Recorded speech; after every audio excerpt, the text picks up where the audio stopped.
I was with my father's Rav, the Rav of the shul that I grew up with, the Nidverner Rebbe Shlita. He's a Talmud of Reb Aaron Kotler, Zatzal. He's a multi-talented, big tzaddik. And I was driving him somewhere, and I asked him, I said, I'm just curious, when you were the Rav in Forest Hills, right, when my sisters and brothers grew up, he moved out when I was 14, but he was a Rav there. He really had a kehillah, a big, thriving kehillah. How many parents came to you to speak to you and to say, I don't know what to do about my son, I don't know what to do about my daughter, and what should we do about this? And how much of that did you have to deal with? You know, it's like, he was like laughing. You know, today every Rav is dealing with crisis, kids who are cutting themselves, kids who are dropping out. The amount of work that you parents have to do for your children is just unprecedented. And that's even for the healthy ones. The amount of worry and work and avodah rabbah and reading books. Our parents or grandparents, they didn't read books. You know, there was one book, and it had 2 pages on it with a diagram. One was like this, and the next page was like this. And it said, repeat as necessary. And it worked quite well. Whether we didn't like it so much, worked quite well, but we didn't fall apart, and then people who weren't guarding themselves and cursing out the parents. This stuff didn't exist. How many? I asked them, how many kids in your shul were doing drugs?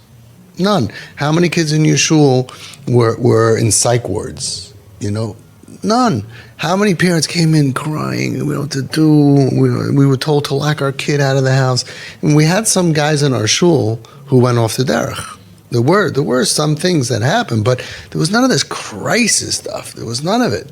And it's like, wow. And even the regular kids.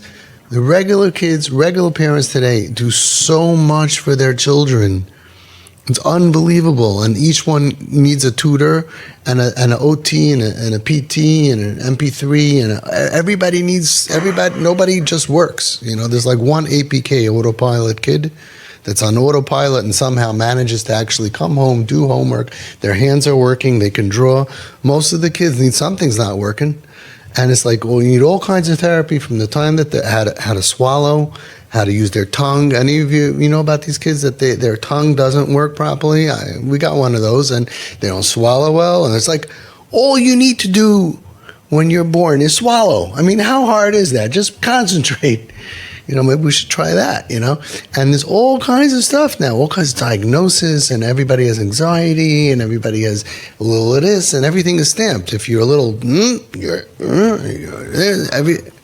and we're working, and it's unbelievable. And Baruch Hashem, if you have insurance, at least it's paid for. A lot of Yidden are making a lot of parnasa, and the kids need it.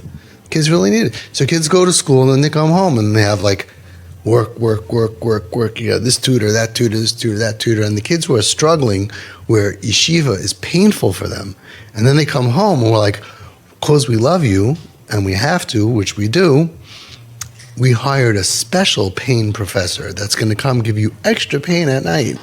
Like, these kids need more vacation after sitting in school, and it's like, we have a private tutor, we have a private person, and he's going to come and give you private pain, you know, while everyone's having fun, you know, because you got to keep up, and you do. So it's hard being a parent, it's hard being a kid, and it's hard being a Rav. Today, the Rabbanim, the least that they need to know is Torah.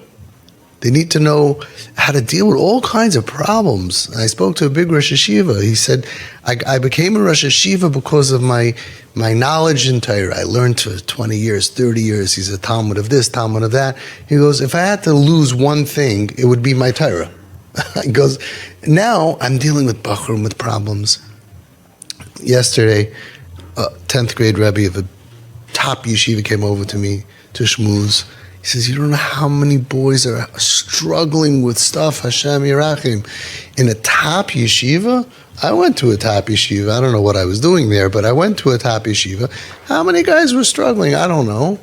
It's so difficult to be a kid. It's so difficult to be parents. It's so difficult to be a Rebbe. It's so difficult to be a Rosh Hashiva. Everybody's busy with mental illness and mental problems and pressure and anxiety and OCD and depression. It's unbelievable dar that we're living in. And 30, 40 years ago, nobody saw it coming. Nobody saw it coming. It was like the 70s, the 80s, the 90s, good years.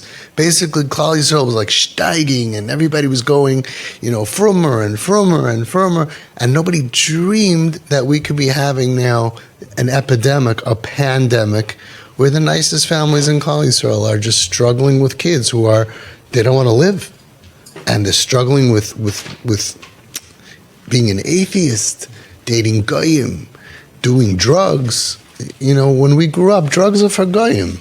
Jews don't do drugs. You know what I'm saying? Like it's so goyish, the whole thing. Tattoos. How many Jewish kids? It's part of the culture of going off the derech, part of the goyish culture. But how many Jewish kids have tattoos? And we know it's because of pain and it's a scar, blah blah blah. But growing up, anybody knew a Jewish kid that would get a tattoo was like must have been such a small percentage, and now it's all part of it. So I think that it comes to the 9 days, comes to 3 weeks and the 9 days. It's all galus. We thought we're not going to be in galus because we got through the Holocaust, Rahman al-Islam, and some of us survived, and then everything was great, and everybody was doing well, and everything's great. It's like, we're not going to have a galus, and boy, is there a galus. Not to mention the families that Nebuch lose children, and the families that are under such pressure to raise hundreds of thousands of dollars for rehabs and boot camps and all kinds of stuff that may or may not work, and the fighting at home and the tension in the families that we're going through. It's enough to get us on our knees. It's enough that when that comes Tisha B'Av, we have what to cry about. We have a lot to be proud of also. We have Baruch Hashem good kids. My friend tells me, he says, Avi, you got to get out of this little bunker. You got to get out more often. He tells me, come to Bar Park, come. There's a basement in Babov, and you go 1 o'clock in the morning, there's like 100 guys, 200 guys learning the Kol Ram. Because you got to see there's some people doing well also. But I'm busy with the people who are not, and it's painful. It's very painful. We certainly can ask Hashem to send Mashiach. You don't need to be Chabad to want Mashiach, right? And we really have a lot of pain in Klal Yisrael. So it's interesting that the whole year, some people who are not in that matziv can kind of forget about it and whatever.